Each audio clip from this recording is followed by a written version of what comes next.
As duas pessoas se sentam em duas cadeiras centralizadas no centro do palco, ao redor de uma mesinha que carrega 2 livros. Da esquerda para a direita, a primeira pessoa sentada é Tom Farias, um homem negro que possui os cabelos em dreads de tom escuro, cujo comprimento lhe vai até o ombro. Ele traja jaqueta jeans, por baixo uma camiseta azul e calça caqui. A segunda e última pessoa é Valéria Lourenço, uma mulher negra que possui os cabelos em dread em tom escuro. Estes estão presos no alto da cabeça. Ela traja uma saia midi em tom preto, blusa branca e casaco cinza por cima. Usa no pescoço um grande colar marrom, o crachá dos participantes do evento e brincos grandes de mesmo tom. Eu queria ouvir muito mais ele, e aí eu acho que saber desse currículo imenso do Tom, a gente pode saber depois, né? Quem ainda não conhece, estão aqui alguns livros. Esse livro aqui, Toda Fúria, vai ser lançado daqui a pouco, logo após o encerramento dessa nossa conversa. Ó, já adquiriram, ali já estão... Está esgotando, logo avisar vocês. E o Tom também, não é, foi autor de Carolina, uma biografia, está aqui também na mesa com a gente. Bom, Tom Farias é nascido e criado no Rio de Janeiro, não vou falar a data do nascimento, e jornalista e escritor, também teve uma carreira de professor aí no meio do caminho, né? E o Tom não está se aventurando agora na literatura, né? Ele já tem alguns livros de literatura, um deles é A Bolha, que foi lançado pela editora Patuá. Depois, se ele quiser falar um pouquinho sobre para a gente. E eu queria começar, então, Tom, provocações, né? Acho que eu vou trazer provocações. Estou com um caderninho, porque eu também vou anotar, que é uma oficina, então, uma oficina eu também estou aqui para aprender. Eu queria começar perguntando para você, pensando no grande Joel Rufino dos Santos, um escritor que foi um historiador, na verdade, Joel, e que fez a carreira como escritor de literatura, e que eu sei que foi muito amigo do Tom, e com quem eu tive a oportunidade de trabalhar. E o Joel falava para mim uma vez que a história tinha enganado ele, e por isso que ele tinha ido para o caminho da literatura. Então, eu queria começar te perguntando, Tom, você acha que a grande história continua enganando a gente? Antes da gente ir entrando no nosso tema, vamos fazer esse voo superficial. A história oficial. Bom, boa tarde a todos. Eu tinha combinado com ela fazer só coisas fáceis, né? Pelo jeito, não vai ser assim. Eu acho que a literatura me enganou, viu? Porque, de alguma maneira... tudo que eu escrevo, seja sobre a vida de alguém, como biografias, tem outras biografias que eu escrevi, como ficção, esse é o meu 3º romance publicado, tem pitadas de histórias neles. A gente consegue identificar os lugares, seja do Rio de Janeiro, seja de qualquer outra parte do país, porque eu sempre coloco alguma coisa de referência, que todo mundo conheça, e faço com que meus personagens entrem nesses lugares. Eu acho que isso cria uma familiaridade com o leitor e aproxima o leitor, e fica meio em dúvida, será que isso aconteceu mesmo ou não aconteceu? Até onde isso é invenção? Tem muitas coisas aí dentro que não são invenções, não estão no campo da ficção, mas eu transformei e joguei para esse caldeirão da ficção. Então, as pessoas vão ficar... depois eu posso dar uma palhinha de alguma coisa para vocês, aí que não é ficção. Ótimo, porque eu acho que é esse o entrelaçamento mesmo, né? Quando a gente pensa a história e a ficção, e que é uma briga teórica, inclusive, né? Por muito tempo. Quem fala a verdade é a literatura, é a história. E aí eu queria saber, Tom, de você... Se é que existe verdade, né? Se é que existe verdade, né? Quem pleiteia essa verdade... Você, que é um escritor de biografias, escreveu uma biografia sobre José do Patrocínio, Cruz e Souza, Grande Carolina. Como que é para você lidar com essa história real, com muitas aspas, os documentos, né, data de nascimento, documento de cartório, e entrelaçar isso numa breve ficção, e aí eu estou falando que a biografia aqui já é uma linha teórica que eu estou defendendo, que é um pouco ficcional, porque eu acho que você deve encontrar muitas lacunas. E os seus livros acabam parecendo romances, mesmo os livros de biografia. Então, como que é entrelaçar essa história real de datas, de dados reais, com essas lacunas que a história não te dá? O meu amigo Eduardo Bueno, que também escreve livros sobre história do Brasil, quem conhece, né, são livros fantásticos, não é historiador e apanhou muito, né, na mão dos historiadores em função disso. Os historiadores acho que são o suprassumo dos detentores, né, do saber de história, sobretudo no seu contexto acadêmico. E eu, quando comecei a escrever, embora fosse da academia, sou professor de literatura, com especialização no século XIX, eu resolvi não trazer esse academicismo para os livros que eu escrevo. Até porque a gente limita muito quando a gente só enfeixa o que a gente escreve num único campo do conhecimento. É achar que todo mundo está no mesmo nível, ou no nosso nível, né, ou no nível da academia, né, que não tem limite para o conhecimento. Então, eu sempre faço uma mescla do jornalismo, né, que eu conheço e atuo há bastante tempo, e desse conceito de história. Como é que se resgata uma história que está perdida, invisibilizada no tempo, apagada, cancelada pelo tempo? Então, é um pouco sobre isso que eu trabalho. E para os meus alunos, meus antigos, porque agora eu não estou dando mais aula regular, eu sempre pergunto para eles o que eles entendem como história. Né? E as pessoas acham que não tem história. E tem muitas histórias. Todo mundo tem muita história para contar. E eu fico perguntando, por exemplo, para construir uma história, se eles têm uma ideia de quem foi, de fato, a mãe, o pai, o avô. Se eles olham na certidão de nascimento e veem lá, a mãe nasceu aonde, fazia o quê? O pai da mãe, o que o pai da mãe faz? Tem alguma foto antiga em casa, aquelas já amareladas, que ninguém dá valor, né? Pode ser que aquela foto tenha algum cenário interessante, algum lugar, que vai ajudar, inclusive, a contar a história daquela própria foto, porque aquela pessoa está exatamente naquele lugar, tirando aquela foto ali. Isso vai remetendo a um padrão de conhecimento que, às vezes, a pessoa não está valorizando a quem está dentro de casa, quem está do lado dele, porque o dia a dia faz isso, né? E a gente está muito acostumado a valorizar o que é externo, o que vem de fora, sobretudo o que vem do estrangeiro, né? Seja os livros, seja no cinema, tudo que vem de fora a gente dá mais valor. E aí a gente busca esses valores dentro do nosso próprio núcleo. Um pouco do que aconteceu com Carolina e um pouco do que aconteceu com todos os meus livros.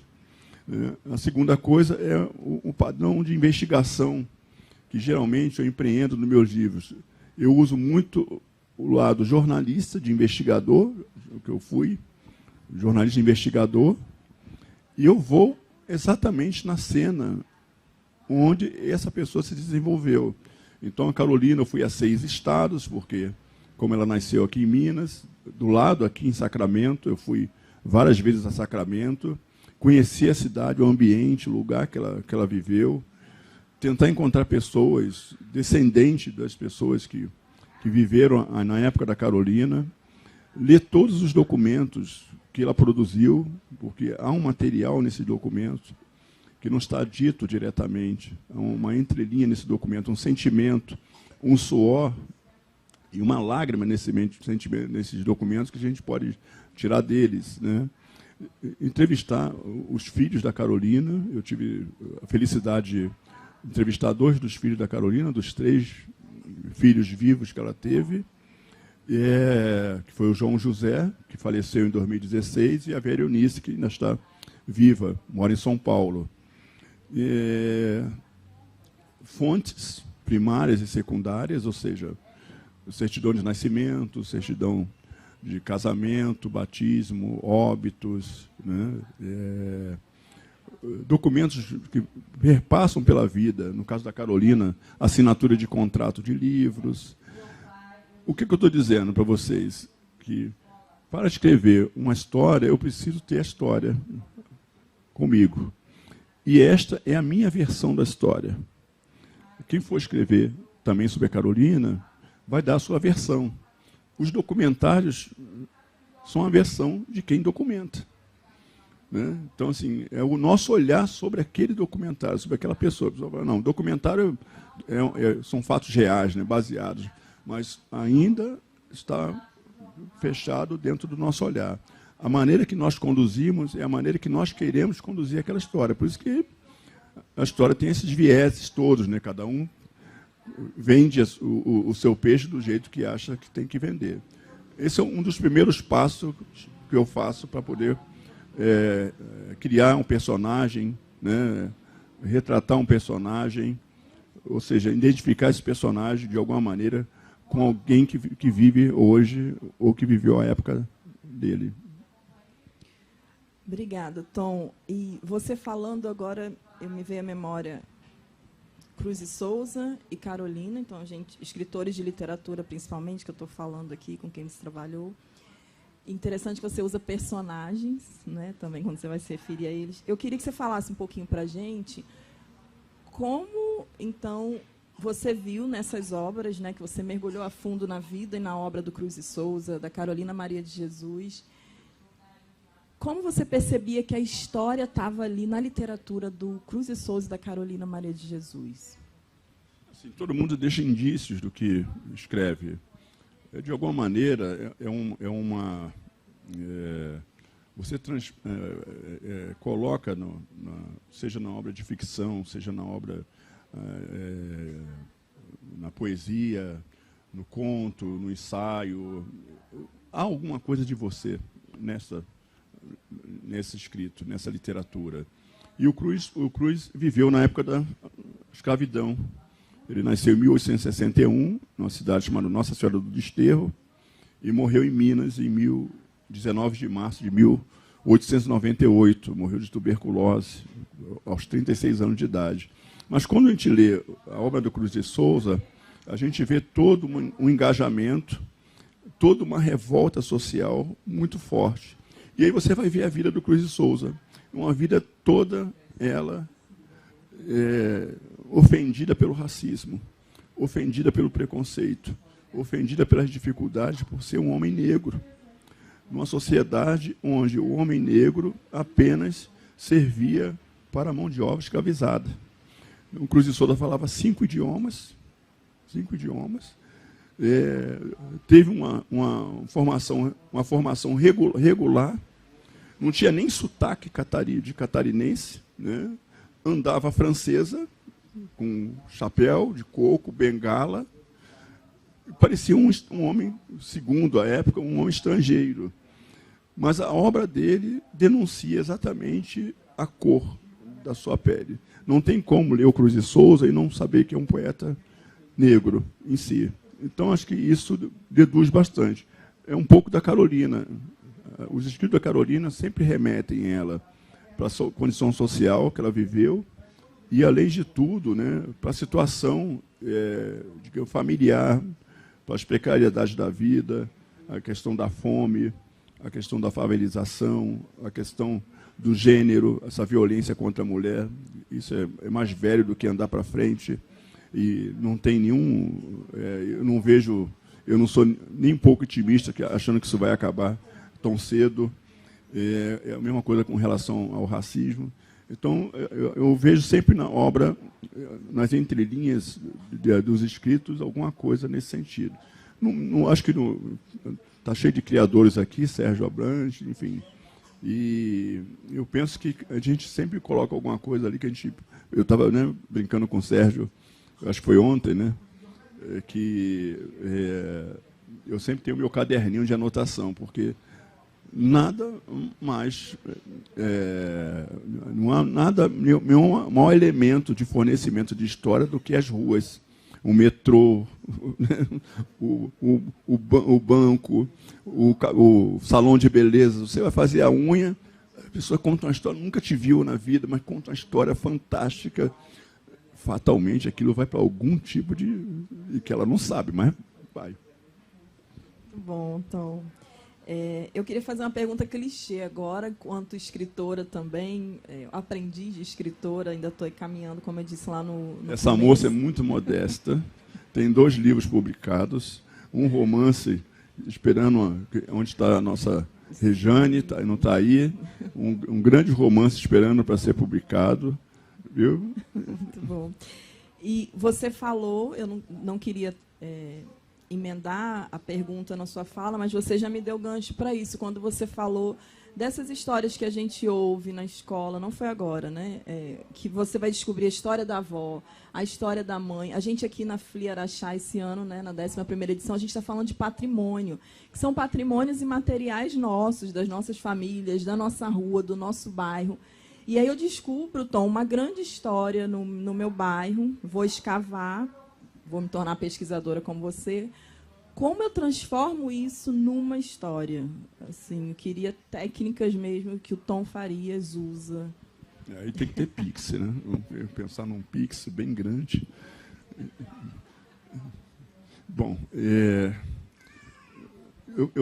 eu acho que quando eu fui pequeno eu queria ser como chama, esses profissionais que vasculham, né, os terrenos, acham um dente, e aquele dente é de sei lá, um dinossauro, um jacaré pré-histórico, né, e montam aquele...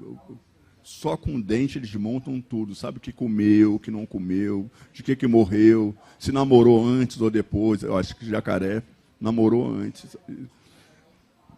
Mas eu acho que é preciso ter uma sensibilidade também para as coisas, né? Nem todo mundo vai conseguir reproduzir a história. Ela pode ser muito rica, mas nem todo mundo vai conseguir colocar no papel uma história, seja a própria história ou seja a história de alguém. E eu sempre recomendo para nunca se escrever a história de um parente. É igual o médico. Imagina o médico lá tentando salvar a mãe, né, numa mesa de operação. Como é que deve ser duro, né? Eu falo isso porque eu leio muitos livros, sobretudo os antigos, e tem um presidente da República, dos 4 que a gente teve no Brasil, de sangue negro, que era o Nilo Peçanha. E o Nilo Peçanha é um negão, mas ninguém acha que o Nilo Peçanha era negro, né? Tem isso ainda, né? E o sobrinho, Celso Peçanha, escreveu a biografia dele, do tio. E a primeira coisa que ele falou que o tio não era negro. Então, você vê o comprometimento, às vezes, né, de uma história dessa. E a viúva do Zósimo Bubu, que é um cineasta que viveu no Rio, me convidou para escrever a biografia do Zósimo Bubu. E eu fiz um primeiro levantamento e achei aquela história fantástica do Zósimo. Até porque ele tinha 12 amantes, né? E assim, eu fiquei imaginando, porque ele era, nos anos 70 ele era um galã, um dos primeiros atores a beijar mulher branca na televisão, aquela coisa toda. Então, arrasava quarteirão. Aí eu sentei com ela e repassei toda aquela coisa, né, se ela tinha os contatos. Então ela pegou, começou a arriscar aqui, essa aqui não, essa aqui não, essa aqui não. Eu falei, gente, essas é que sim, essas é que sim. Então, teve uma briga infernal e eu acabei declinando o que é interessante é essas que ele corta, né? Porque deve ter mais histórias interessantes ainda, essas que cortam. Então, às vezes, a gente fica comprometido por uma série de questões, e eu tenho esse hábito, eu gosto de levantar, da família, eu corro atrás de fotos antigas, um monte de coisa antiga da família, vou contando histórias. Escrevi um livro agora chamado Confissões de um Menino Preto, que é a minha faixa de infância e juventude, né, onde nossas brincadeiras eram outras, a gente montava nossos próprios brinquedos, carrinho de rolimã, patinete, fazíamos nossos peões, e as mães brigavam para que a gente fosse para casa, para entrar. Hoje as mães brigam para os filhos saírem de casa. Aliás, nem de casa do quarto. Então, a mãe brigava para tomar banho. A gente ia tomar banho em 5 minutos, voltava com as costas toda seca, e ela diz, volta de novo para o banheiro. Não tomou banho direito, né? Então, assim, eu sou dessa época muito sentimental das coisas. Então, é preciso ter uma distância também, Valéria, para escrever determinadas coisas. Mas eu acho que a melhor fonte de material está dentro da família. Eu fui servidor da Biblioteca Nacional, na gestão do Afonso Romano de Santana, e nós tínhamos um andar de baixo, uma espécie de porão da Biblioteca Nacional, onde chegavam muitos materiais de famílias, onde vamos dizer assim, né, o chefe da família, entre aspas, falecia. E a família, no dia seguinte, ao enterramento, botava aquilo numa Kombi, num caminhão e Biblioteca Nacional. Doava tudo à Biblioteca Nacional. E tinha de tudo lá. E um belo dia nós descemos para verificar, né, aquele material, e muitas imagens, fotografias, coisas do século XIX, coisas do século XVII. Eu descobri um dicionário desse tamaninho, de uma língua bunda, que era falada em Angola. Né? Você imaginou um dicionário de língua bunda? Era uma língua angolana, falada em Angola, um dicionário do século XVIII. A riqueza de um material desse, né? Um pedaço dos Lusíadas, de Camões. O resto, ninguém sabe para onde foi. Mas tinha a metade dos Lusíadas de Camões, um livro publicado em 1579. Né? Então, assim, as pessoas menosprezam muito isso. Eu gosto muito de verificar essas coisas de sebo, de rua, né? E é um material muito rico. Então, quando eu faço essas oficinas, a minha primeira tarefa é pedir para que os alunos tragam as histórias da mãe ou do pai. Não sabe, pergunta o pai. Onde nasceu, onde estudou, o que gostava da infância. E aí eles trazem essas histórias. Essas histórias vão se aperfeiçoando, vão aumentando. E depois eles trazem imagens, fotografias antigas, né? E eles ficam maravilhados, porque às vezes encontram uma pessoa que era poeta na família. Eu descobri que meu tio escrevia versos, por exemplo. Né? Então, essas riquezas todas estão dentro da nossa própria família, e essa família pode ser a família da Carolina, como pode ser a família do Cruz e Souza, como pode ser qualquer família nossa. Né? Só para passar para a Valéria, eu, quando comecei a escrever sobre o Cruz e Souza, fui descobrir num jornal antigo, dos anos 60, uma matéria dizendo que a família do Cruz e Souza morava no Realengo. Eu falei, minha mãe mora no Realengo. E fui descobrir que eram vizinhos. Minha mãe era vizinha dos familiares do Cruz e Souza. E eu fui até a família do Cruz e Souza e realmente estavam lá, toda a família, bisnetos, tetranetos, a viúva do neto, estava todo mundo lá, e tinha um acervo fantástico, que ninguém nunca sequer bateu a porta para saber. Né? Então, o acervo poderia ter se perdido, esse acervo. Eu tenho parte deles em casa hoje, desse acervo, mas poderia se perder. E assim outras coisas que se perdem. Uau. E num país como o nosso, né, que a gente vive falando, tem problemas graves com memória, não só a memória simbólica, mas essa memória física, não é? De prédios, de patrimônio, né, como a gente estava falando aqui na mesa anterior, prédios que são derrubados e a gente vai ver a casa de alguém muito importante, ou não tão importante para o Estado, mas para as pessoas que estavam ali. Então, eu queria saber de você, a gente está vivendo um momento no Brasil, eu tenho essa pergunta, inclusive, eu poderia fazer para vários escritores que eu admiro, não é? Num boom da escrita criativa, num aprendizado da escrita. Então, num boom de cursos de escrita criativa.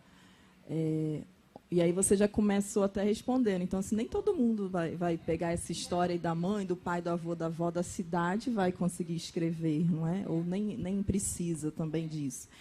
Mas eu queria saber, no momento em que não tinha esse boom de escrita criativa, eu sei que você foi formado por grandes mestres, conheceu grandes escritores, se teve esse momento de você ouvir alguma fala de alguma dessas pessoas que você admira, o tom jovem, o tom novinho, e que mudou a sua forma ali de escrita. Esse momento que a gente está tendo agora, se você teve um pouco mais próximo de alguém e aquilo acendeu uma luz na sua, e você mudou a forma de escrever em algum momento. A Carolina Maria de Jesus dizia que o pessoal dizia que ela tinha sorte, e ela dizia que tinha audácia. Então eu tinha audácia.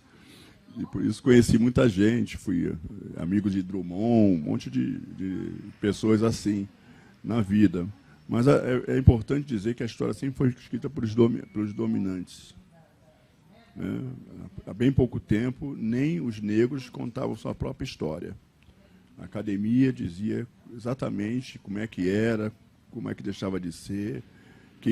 Os livros didáticos eram uma coisa pavorosa, né? Porque você tinha lá uma imagem de um homem ou uma mulher escravizada com aquelas figuras do Rugenda, do Debré. Então, assim, para um jovem negro que está em formação, né, ali no ensino fundamental, passando para o ensino médio, a ideia dele é exatamente essa. Então, esse imaginário de subalternidade, de escravização, ele vai se constituindo na sociedade. Você se sente num padrão de não produzir, ter produções intelectuais. Você acha que não está nesse nível de ter produções intelectuais.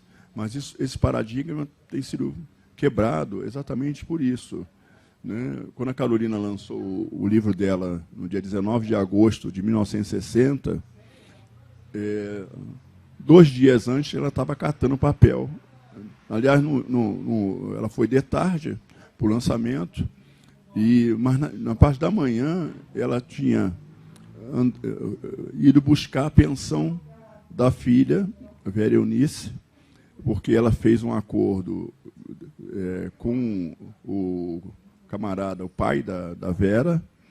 Ele era um cara que tinha um comércio, uma família estabelecida. Então ela disse, se você não me der, eu vou lá na tua porta. E foi o único que pagou pensão para a Vera. E ela estava sem dinheiro, né? Então ela falou assim, eu espero que pelo menos dessa vez o salafrário deixe lá o dinheiro. E ele deixou o dinheiro da pensão da Vera. Mas assim, o que eu digo é que, baseado na Carolina tem 2 anos de escolaridade, ou seja, fez a primeira e a segunda série. O histórico da família são todos analfabetos. Todos, sem exceção. A paixão dela pelo livro e a leitura é avassaladora. Então, desde os 9 anos, a Carolina nunca parou de ler ou parou de escrever. São mais de 6.000 páginas manuscritas da Carolina, 7 romances escritos, 6 peças de teatro, dezenas de crônicas, contos, letras de músicas. É uma produção fabulosa para quem só tem a segunda série do ensino fundamental. Fabuloso. Mas, assim, a Carolina escrevia educação, com I, viludo, né? Mas dizia abluir as crianças. Isso incomodava demais, né? Então, as pessoas achavam que a Carolina não estava dentro de um padrão de escrita, de ser escritora. E aí, quando eles olham o livro da Carolina, tirando, né, o viludo e o educação, eles vão se deparar com a mulher que tem uma escrita perfeita. Parágrafos, períodos, construção de ideias, contar a história. Uma história que poderia ser banal, como de uma favela em São Paulo, de uma maneira tão transparente, tão fílmica, que abalou toda a sociedade brasileira e paulistana. Isso fez com que ela fosse best-seller em 11 países ao mesmo tempo. Você sabe que uma pessoa vendia 30.000 livros na Tchecoslováquia sem nunca, né, ter ideia de onde é um lugar desse. Então, o caso da Carolina. A Carolina abriu uma porta de possibilidades para outras pessoas que não se acreditavam que poderiam ter uma história para contar. Ou seja, né, então, nós tomamos esse sequestro da história, foi resgatado esse sequestro da história da população negra, e a partir daí que surgem autoras e autores também contando a sua própria história. Quem não gostar é que lute por isso. Vai para analista, né? Para tratar das suas neuroses. Então, a história tem um pouco disso. Esse resgate, né? E aí Machado, um ano sendo tratado como branco, a partir dessa releitura que a gente faz do Machado, o Machado vai virar um homem negro, como ele sempre foi, um homem negro. O Lima parou de ser alcoólatra para ser um dos maiores escritores negros do Brasil. A Maria Firmina dos Reis, que publicou um livro em 1859, só foi resgatada agora, no século XXI. Né? Então, assim, nós conseguimos repaginar a história do Brasil, que precisa ser recontada. Os livros didáticos têm que ser jogados fora. Os livros didáticos. Alguém estava falando sobre a questão dos escravizados e escravos. Isso tem que mudar nos livros didáticos. Nós precisamos mudar os verbetes dos dicionários. Pela palavra negro, ninguém quer ser negro no Brasil. Pela palavra negro nos verbetes dos dicionários. E essa situação de escravo, ninguém nasce escravo. Se a gente for imaginar, as 3 maiores universidades mais antigas do mundo estão na África. A primeira universidade do mundo surgiu na África e hoje está no território do Marrocos, a primeira universidade do mundo. Tem mais de 10 mil documentos escritos que estão sendo agora estudados, que vêm desse período. Eu fico imaginando o quanto na área da filosofia, da matemática, da navegação, da astronomia, da medicina, devem estar nesses documentos, né? É ilusório imaginarmos, pela história oficial, que nos navios negreiros só vieram pessoas boçais.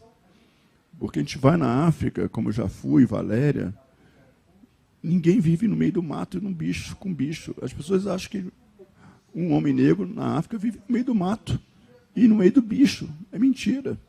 Você já imaginou os faraós negros, as grandes pirâmides dos faraós negros? Alguém já estudou?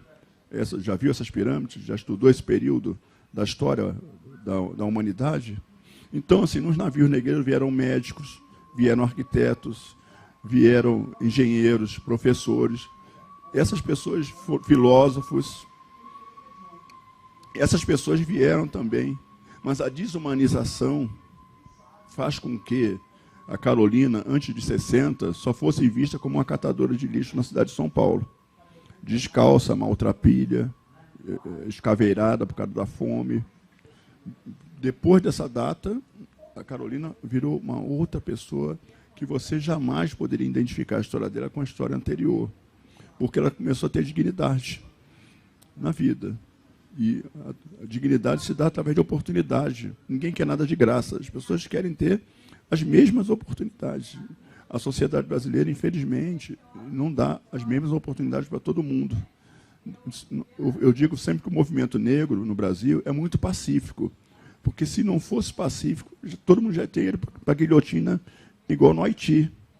Né? São 56%, são 55,90% da população brasileira hoje declarado pretos e pardos no país.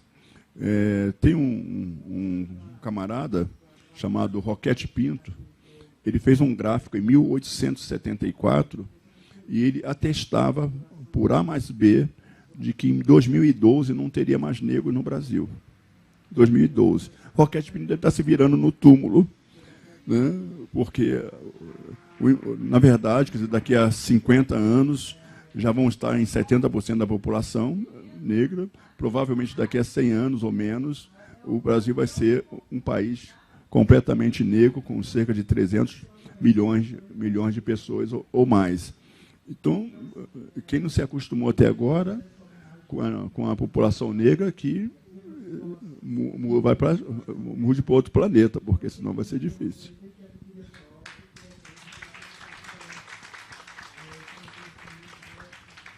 Tom, só um parênteses antes de fazer a última provocação. Nosso tempo está acabando, gente, infelizmente, foi muito rápido, mas eu me lembro, você falou do Debré, uma vez lá no Rio de Janeiro, quando eu morava no Rio, levei um dos meus filhos, eu tenho 2 filhos, hoje já são grandes, uma moça de 20, um rapaz de 16, e aí a gente foi ao Centro Cultural Correios ver uma exposição do Debré, e o Vitor, bem pequenininho, falou: exposição chata, só tem negros trabalhando, né, e sendo chicoteados, vamos embora, muito pequenininho. Então, mas é isso, né? Também a imagem da intelectualidade que nos faltava por muito tempo. E o que não, trabalha, gente, se tem raça negra, porque tem raça branca. Não tem jeito de não ter. Não pode ter só um tipo. Há sempre um contraponto em tudo isso. Se tem racismo, é porque tem racista. E eu queria, então, Tom, você tem que ser muito rápido. Já estão ali com o papel do nosso tempo. O Tom também escreve na Folha de São Paulo, acabei me esquecendo de falar no início, e recentemente você teve em Itabira, né, terra do grande Drummond, e eu não sabia, por exemplo, que Itabira tinha comunidades quilombolas. Então, a gente está vivendo, eu nunca li isso, por exemplo, na poesia do Drummond, a gente está vivendo um momento de que essas histórias, como você disse, estão sendo revistas. Eu queria que você falasse, então, e já finalizando a nossa conversa, em que isso enriquece a nossa história, se a gente for pensar essa história com H maiúsculo, a história documental, a nossa história enquanto país, mas também as nossas histórias literárias, esse movimento da gente rever essas vozes que até então não estavam tendo espaço para falar, porque elas sempre falaram, não é? Eu estava falando das minhas audácias, né? Então conheci muita gente importante do mundo da literatura, e eu ia numa reunião chamada Sabadoli, não sei se o Sérgio conheceu. O Plínio Dolly era um bibliófilo, né, um colecionador, tinha preciosidades em casa, assim, que, tipo, a primeira edição de tudo do Machado de Assis, toda a primeira edição. As primeiras edições do século XIX ele tinha todos em casa. Então, qualquer livro que você jogava, ele tinha a primeira edição. Às vezes em manuscrito ainda. Então, e ele ficou muito meu amigo, me acolheu, e um belo dia ele queria me mostrar um livro raríssimo do Cruz de Souza, só tem uma edição conhecida, que é a dele, né? Ele já faleceu, e eu fui à casa dele num sábado, um pouquinho antes do Sabadori começar, que era na parte da tarde, uma reunião de 36 anos, todo sábado, sem interrupção, todo sábado. E o Zé Guilherme Erquió, o Mero Homem, essa turma toda, Bechara, só tinha a nata da sociedade brasileira. E estou andando com ele, era um apartamento bem pequeno, no Leblon, 500 metros quadrados, assim, só para dedicado a isso, né? E aí ele passando pelos corredores, eu vejo um homenzinho sentado num canto lendo. Eu olhei assim e falei: é o Drummond, sentado. Fui lá, ele me mostrou o livro, eu vi o livro, voltei, estou vendo o Drummond ali, sentado. E aí ele se deu conta, né, de que eu estava meio incomodado ali com ele. E quando eu estava indo, ele fez um sinal assim, aí eu fui lá meio trêmulo, né, e falei: não, que eu sou muito seu admirador, e eu tinha a mania de decorar poemas de Camões, Carlos Drummond de Andrade, eu sabia todos os poemas de cor, e aí falei: não, eu sei vários poemas do senhor de cor, que não sei o quê. Aí ele pegou um papelzinho, botou assim o telefone dele, me liga. Eu tenho papel até hoje em casa, esse bilhetinho do Drummond, me liga, né? E eu liguei, tipo, 2 semanas depois. Fui para aqueles orelhões do centro da cidade, na Largo da Carioca, e liguei. Falando com o Drummond, Dona Dolores atendeu, que era a mulher dele. Aí eu disse quem era, foi lá, ele veio. Poxa, achei que você não fosse ligar mais. Falei: será que ele está falando com a pessoa certa? Anote meu endereço e vem aqui em casa. Falei: acho que ele está maluco, gente. Drummond. E eu, no orelhão, olhei assim, tinha umas 4 pessoas atrás de mim. Eu falei: o que eu faço? Alguém tem uma caneta? Caneta com papel? Aí, tipo assim, né? Tem não, né? Tem, mas não quer dar, né? Quer que você saia logo dali. Aí eu olhei, tinha uma lanchonete assim, né? Aí eu falei assim: pera um instantinho só, botei o negócio lá em cima, fui lá, corri, o atendente fez um maior auê para poder me dar uma caneta. Não, isso aí que eu anoto aqui os pedidos. Eu falei, é rápido. Aí fui lá, peguei o telefone. Aí ele, demorou, né? Eu falei, eu custei achar a caneta. Aí ele, Conselheiro Lafayette, 60, me deu o endereço dele. E aí eu fui à casa do Drummond. A dona Dolores, mulher dele, quando olhou aquele neguinho magro pra caramba, né? Falou assim, de onde meu marido tirou essas amizades, sabe? Assim.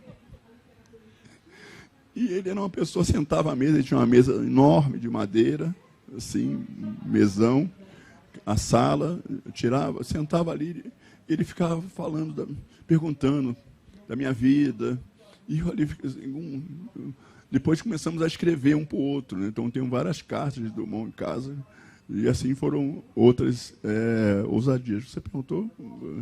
Eu perguntei como essas histórias, por exemplo, eu não sabia que Itabira tinha comunidades quilombolas. Não, é porque ele falou do Drummond, né? Como essas histórias podem enriquecer. O santeiro Alfredo Durval era um homem negro, itabirano, e pode ser considerado um arquiteto de Itabira. Toda a parte de pavimentação de Itabira foi feita pelo Alfredo Durval. Ainda tem ruas, calçadas dele ainda. Ele construiu a própria casa, que é um patrimônio hoje da cidade. Projetos de água, por exemplo, encanamento de água, tudo foi. E ele está, o Drummond, novo, moleque, ia para a casa do Alfredo Durval e sentava na soleira, na varanda, e o Alfredo ficava contando história para o Drummond. E o Drummond tem um poema famoso, né, que cita ele.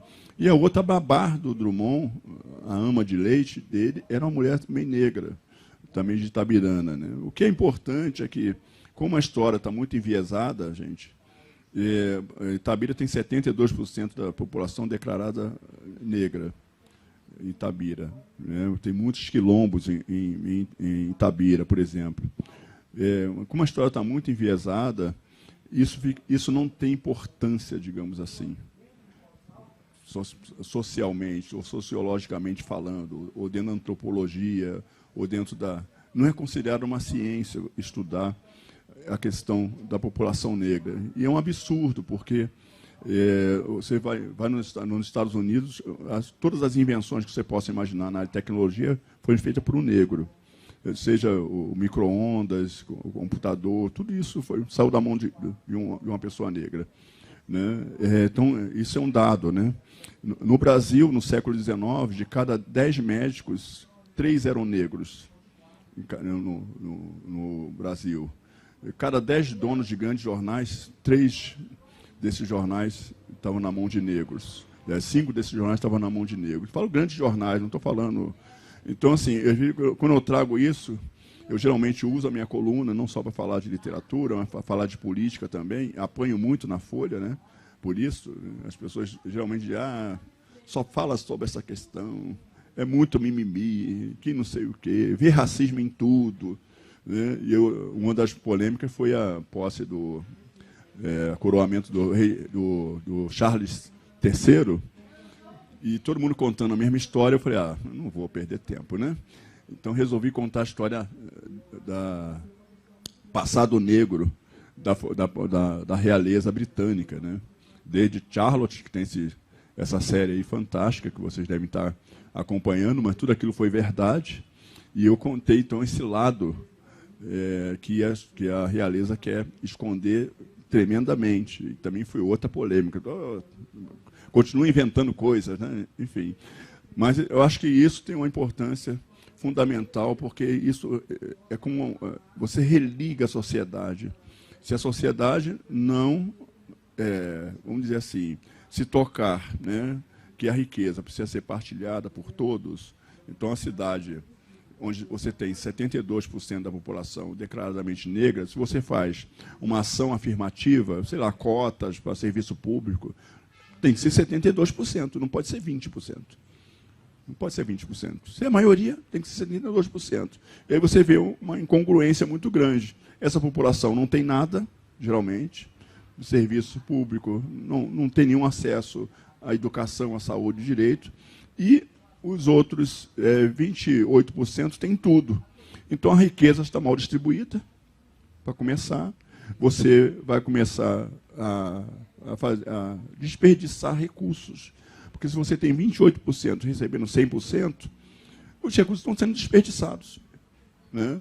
Então, eu acho que quando eu conto um pouco dessa história, tem também a ver, a briga por horário, tem um pouco a ver com chamar a atenção, despertar para essa humanidade que a gente cada dia perde mais, porque a gente fala muito, né, quer ser muito antirracista, mas nossas práticas às vezes não se coaduna com isto.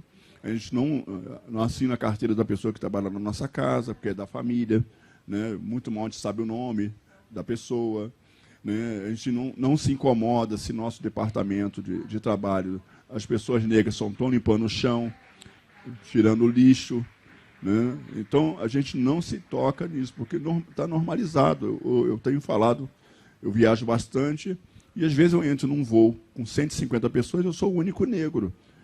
Eu não estou na Suécia, eu estou no Brasil, onde 55% da população historicamente, não tem um piloto aqui de avião negro. Você já conheceram algum?